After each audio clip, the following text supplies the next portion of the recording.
Good evening, hello. Welcome to episode 11 of Cycle Chat on the Richard Lake YouTube channel.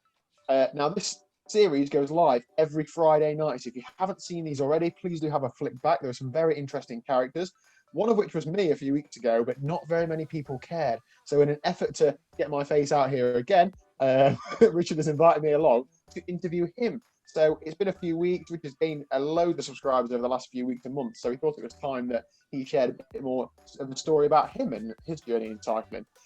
I'd like to think he selected me because of my charisma or interviewing skills. However, it's probably more to do with my availability. So either way, thank you very much for having me on, Richard. Really looking forward to interviewing you. And hopefully people watching enjoy it and find out a bit more about you. Well, thanks very much for volunteering, Daniel. It's brilliant. Not a problem. I'm not looking for a regular job. This is just a one-off, but we'll see. We'll see how it goes. So I wondered if, firstly, you wanted to give us a little bit of an overview about yourself, Richard. I know, obviously, your YouTube channel's gone up and up in the last few weeks, so potentially there's some viewers who don't really know much about you. You're just a guy with a bike that rides it a lot. Like many people, through the commute, really, to and from work, and feeling a bit unhealthy and things like that. So, yeah, we're talking 2015 here. Okay. A trek of some description, but first got back on the bike and just around the block and stuff like that. I thought I was running a marathon, you know what I mean? So unfair. I'd given up smoking that year as well. And sort of progressed from there, really, going into sportives and that sort of thing. And eventually it led to where I am now, putting in some really stupid distances and all that. Yeah, so that surprises me, if I'm honest, because you do a lot of miles and you've done a huge amount of miles in 2020. So in my mind, I thought you've been riding bikes for years and years and years. So to hear that you only started in 2015, that's quite encouraging, or should be quite encouraging to a lot of people, that you can pick it up at whatever point you are in life. And you just alluded to the fact you were a smoker. So is it fair to say, were you not healthy at all before cycling? Or? No, not at all. I was probably about 3 or 4 stone heavier than I am now. And I'd smoked for a good 15 years, something like that. Wow. So yeah, a long time. Been a very long time just having a sedentary lifestyle. So yeah, cycling has changed my life, really. Gone from spending all your money on cigarettes to spending all your money on bikes. Yeah. Brilliant. Okay, so outside of cycling, and I know your cycling takes up a huge amount of your time, but do you have any hobbies or interests outside of cycling? Not really. I live and breathe cycling, really, now.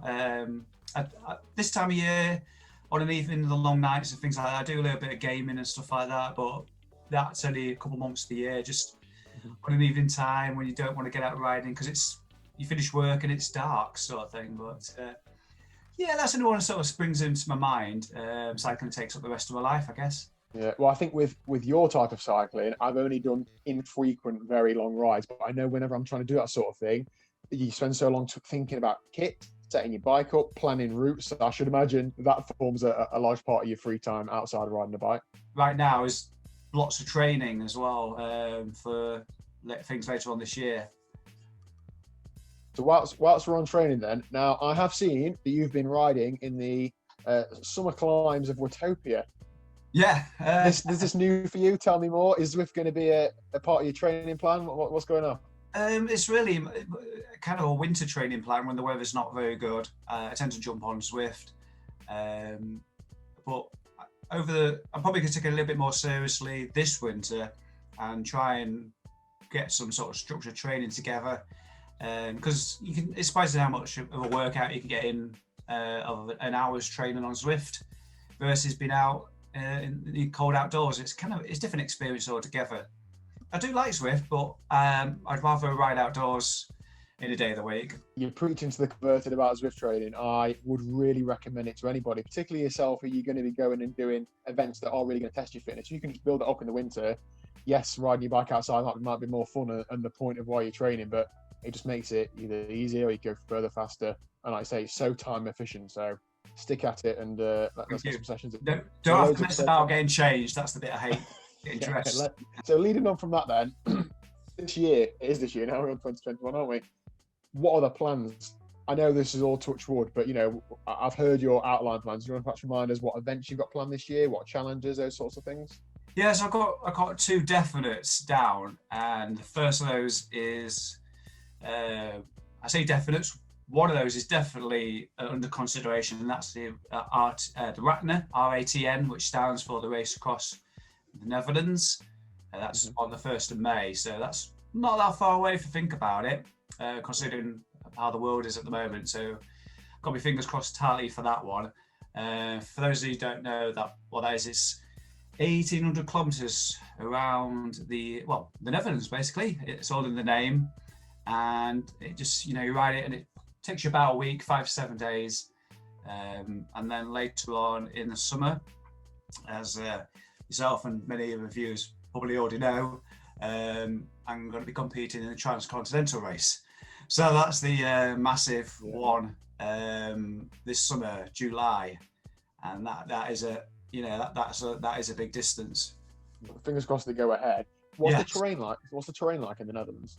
The terrain in the Netherlands is incredibly flat, and when it's windy, it'd be a bit of a nightmare actually. I've been there before a couple of years ago on a sportive, and the Dutch are very used to forming echelons and things like that, and making their way through the wind. But for that particular event, it's a solo riding, so there's no drafting allowed. It's self-supported, so unfortunately, unless I find those people want to sit on a big bike, there won't be much drafting going on. So I'll be struggling on the flat terrain. So I take it they're both self-supported events, no support. So you sleeping where you stop, that sort of thing, is it? Yeah, you can go into hotels, and B&Bs, bivvying out in the wild. I think the only rule in respect to hotels is you can book them once the race has begun. You can't plan where you're going to stay in advance. You can have an idea, I guess, but you can't actually physically book anything. So bike repairs, you either fix it yourself or you take it to a bike shop. And if you do take it to a bike shop, you have to, when it's all fixed and ready, you have to go back to the place where your bike broke down and then continue the journey from there. I'm not sure why. I have spent a lot of time reading like rules for race across America and the Indy Pack and stuff like that, just because I have like wild dreams of doing that sort of thing. But yeah, I like that sort of the spirit. I like the Indy Pack. That you pay something like $5 to do it, which is like the cost of a pound of broccoli or something ridiculous. But yeah, I love that. Okay, well, awesome. So you've ridden in a fair few places in the world. What would you say the best bike ride is you've been on? Where was it? How far was it? What did you do on it? In Britain, in the British Isles, it's probably one which actually took place in Wales during the lead up to Paris, which I'll get onto in a minute. It was probably about May that year, so sort of late spring, and that was an audax event called the Brevet Cymru, which was 400 kilometres around mid Wales, I think, more or less, and that was amazing because it was just amazing scenery. I don't know if you've ever ridden in Wales yourself, but only in an Ironman where I've got my head down, not taking in the scenery. Yeah, that was just, and that particular event, must have been about 200 riders in there. We all left at it must have been about 5 o'clock in the morning, something ridiculous. And just ahead of you, there's just loads of rear lights. And that was just an amazing experience of just going through the valleys on the way out of Chepstow, I think it was. It was just an amazing experience. The other event is it's Paris over in France. Well, good morning. I don't know if you can see anything in the picture, but I'm just making my way to the start. It's the generosity of the French. Help yourself. We've got wine, beer, water. Which was, I was nearly going to say last year, but it was 2019 now. Oh, it's bad, isn't it? Yeah, it's amazing how time passes by. That was back in August. So that event, for those who don't know, is like the premier audax event in the world, really. It used to be a professional race at one point, and now it's just an amateur race. I use the word race quite loosely because people who do Paris, you're not meant to call it a race, but it really, essentially, it is. It's Right. a race against yourself, though. So distance-wise, it's 1,200 kilometers. So 850 miles, I think it was. Oh wow. I'm ecstatic. Finally here. Just another 600 to do. Okay. And it's all against the clock. There is a slightly variations how long you get. I had to complete it in 84 hours, which is 3.5 days. Yeah, that's not very many. So that's about. That's like Land's End John O'Groats, isn't it? Really, 800 miles. Right. Yeah. It's around the same sort of distance. Within that 80 hours, that's clock non-stop. You got to get your breaks in there. You got to sleep somehow, somewhere. It sounds very challenging and something you perhaps wouldn't envy unless you're like really into, ultra endurance events. And when I look back on it now, I'm still like, wow, did I do that? Hello folks, as you can see, I'm no longer in the countryside. I'm no longer on the bike. This Friday, PPP is over. And I can't even remember where I left you, but basically, I did it. I finished. 82 hours and 41 minutes was my finishing time. Yeah, it's a very special type of fun, I think. Yeah, very much. I don't know if it's be classified as type 2 fun, maybe. Yeah, I heard that. Or something. Excellent. But what about places you haven't been? Have you got anywhere on your bucket list where you'd really like to ride? Yeah, I'd love to go to Tenerife and climb Mount Tidy, Mallorca. I know everybody goes to Mallorca, but I haven't been there yet, and I'd like to go up the classic climbs there, Sacalabra, the Lighthouse. I don't know if that's the same climb, as I don't know. The Lighthouse is about 30 miles away from Sacalabra. There's so many good climbs in Mallorca, so many things that aren't too hard, flat routes, undulating routes, big climbs. It's awesome. You love it. Yeah, so lots of sunny, hot places on my list. Transcontinental will be quite an eye-opener, so that's going to open up a lot of countries. That starts in France, over in Brest actually. It's over in Brittany, and we travel all the way over to Thessalonica. I know that's right? Greece. It's one of the Greek capitals in the mainland, and you get 15 days to do that. That's mostly in France, but we're going to be passing through Italy as well, and I'm not sure what countries in between there. Got to do all the route planning as well for that. Like that's going to be an amazing experience to see lots of Europe just doing that one race. That leads on to the next topic. I find a few questions about cycling, and then I find a few questions about YouTube. I think very often, both yourself and myself, we talk a lot about what we do on our channels, like cycling for me, running and some swimming and whatever else. But it's not very often we talk about YouTube. And I know we're in a Facebook group, aren't we, where all the creators are in it. And I thought it might be interesting to share YouTube journeys publicly. So I can just put you on the spot and ask you stuff about YouTube. So first of all, actually picking up a camera, talking to it, and then putting that video on the internet in the form of YouTube. When did you start doing it? What was the reason for doing it? What was your motivations? Let's start with these ones. October 2018. That was when I started. This video will be my 228th. Don't add up all the time you've spent on doing videos. I know that. That's a lot of editing, isn't it? But why? I don't know.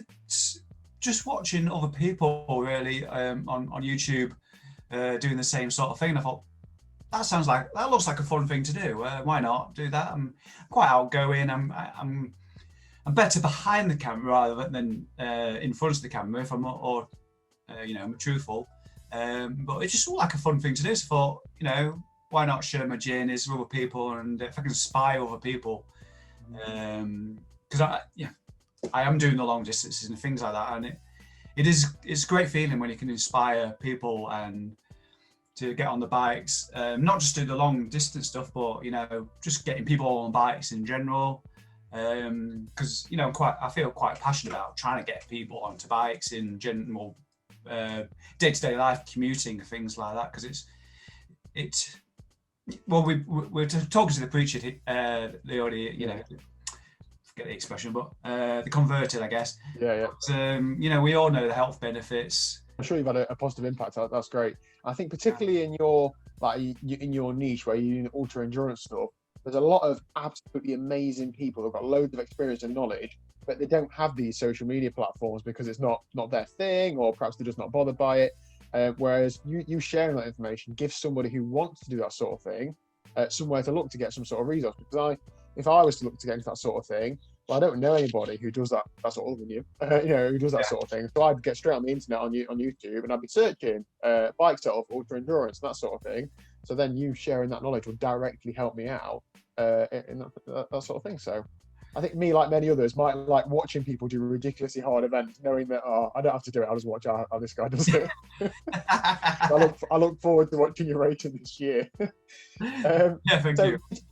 And did you have any specific inspirations, or do you now? Is there like one or two channels that stood out as, I want to do something like that person? I guess really, I'm a big fan of Katie Kookaburra. Always watch videos. Commuting, does a little bit of audax. It's a whole mix of different sort of styling, kind of what both Leonard and Katie do as well. It's just a complete overview of different cycling styles, and that kind of appeals to me, the mix, rather than just going on to one channel and seeing one rider do the same sort of thing.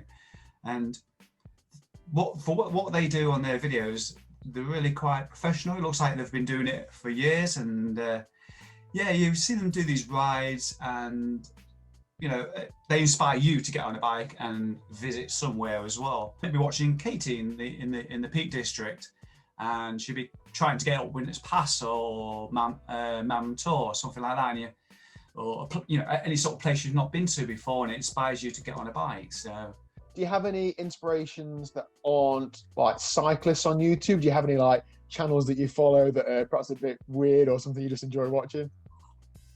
I don't have many of those, to be honest. I looked in my subscription earlier, and I was like, cycling. But I do have a couple.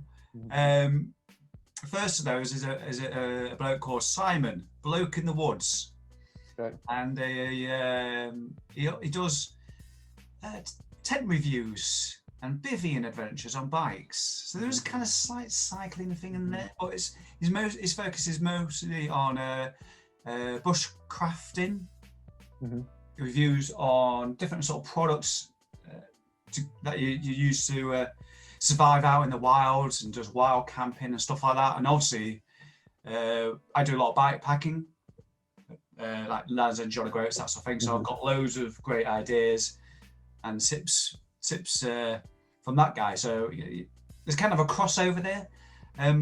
If we talk about a channel that's got nothing to do with cycling, a big fan. I tend to watch a lot of Mock the Week. So yeah. Those sorts of channels. Firstly, it's really weird you should say that about living in the wild. I follow a guy called Joe Robinett. He does the same sort of thing, like he builds a fort in the woods and stuff. And I sit there, and his videos are literally like 2 hours long. But I'll have it on like in the background or something, and I'll sit there and I'll watch this whole thing, like not directly. I think people, when you do YouTube, you spend that long filming, editing, uploading. You don't actually have much time to actually consume it. But it's weird to say that, because I follow the sort of thing. So YouTube for you then has started as, and it probably still is a hobby, but you're over 1,000 subscribers now, or like over 1,100. It's getting a bit more serious, isn't it? So do you have any like YouTube plans? What's your plan for this year? It's all numbers, really. The more people can watch my videos, the more people can aspire to get on two wheels. I mean, that's ultimately what I do. I know I do all these amazing endurance events that a lot of people would not even contemplate. I just want to see more people riding bikes. So I often try and get some videos where, I don't know if you saw my one from, I think it must have been October last year. I cycled all the way down to Cambridge from Lincolnshire, North Lincolnshire, just to go and visit a Dutch style roundabout which has been built there. And just to showcase this amazing, which is just a roundabout at the end of the day, but quite promoting active travel and things like that. I really enjoy doing that on the channel. I think that's good that you're not too focused on the numbers. A lot of people get hung up on that, because YouTube is really weird, isn't it? Like, you might put a lot of thought into a video you think it's going to do really well numbers wise, and it doesn't, and it's so demoralizing. I think you just got to push it to one side and just think you're going to record things that you think are interested in, you think are going to benefit people, and it's surprising. It's surprising what videos do get the most views, and so often it's ones that you put you think you put in the least effort in. It could just be something in the title, which catches people's eye, and you just time it just right. My highest ever viewed video is a video that, because I've tried to be a daily vlogger for the last however long. I hadn't trained that day, and it was about in the evening, and I thought I need to do some sort of video. I sat down in my garden, talked about power, for how to prove your power on your bike or something, and that has been the most successful video. The next most viewed video has got half the views of that one. It's unreal. Like, in the video I thought, oh, that's just something just to keep the ball rolling. It's unreal, isn't it? But it's exciting. I think YouTube snowballs as well. So like you said, in 6 months ago, your channel had half the number of subscribers it has now.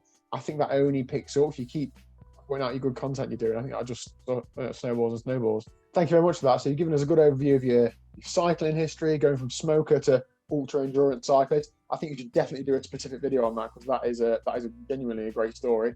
And also talked about a bit about YouTube as well. So remember us when you're famous and when you're Katie and I starting batting off brand deals left, right, and centre. So if anybody is watching this and think some sort of story to share, or perhaps you've gone on some sort of journey in cycling, please do hit up Richard. I'm sure he's linked to me down below. All right. If you want to be on Cycle Chat, he's always looking for unsuspecting victims to come along. He's very friendly, and he'll guide you through it. So if video isn't normally for you, just drop him a line and give him a go, because he's very reassuring, gives you all the prep that you'll need. And hopefully we'll get some good guests on in the next few weeks. In order to help Richard, the bigger the channel is, the bigger the guests are. So if you haven't already clicked that subscribe button down below, give it a click, give it a like, and we will see you in the next one, where I won't be here, I promise. Thanks for having us on, Dan. It was good to have you as the host. Thank you very much. Well done.